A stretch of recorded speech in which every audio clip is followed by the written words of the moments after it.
Hulu's Under the Banner of Heaven is based on a real story and it's actually so heartbreaking. On July 24th, 1984, Alan Lafferty came home to find his wife, Brenda, laying on the floor covered in blood.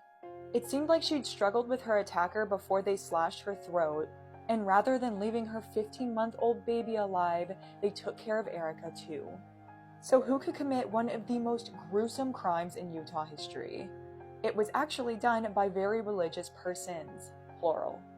Brothers Dan and Ron Lafferty, Alan's own family and Brenda's in-laws, had decided that Brenda needed to be taken off Earth because she was getting in the way of their higher calling.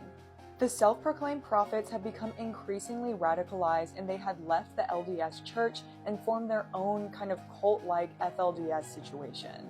Growing up a devout Mormon herself, Brenda refused to recognize that Dan and Ron were any more enlightened than anyone else in their church.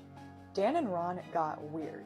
They wanted multiple wives, a woman's place to be just in the house, and blood atonement for those who obstructed the mission of God, which, they were deciding.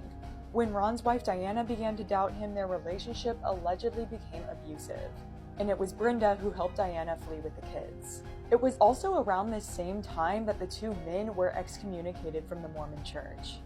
So Ron and Dan decided that everyone who was responsible for their actions, because they're the victims here, needed to pay via blood atonement.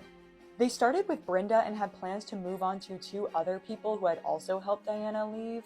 The two men were caught after a brief manhunt and put on trial.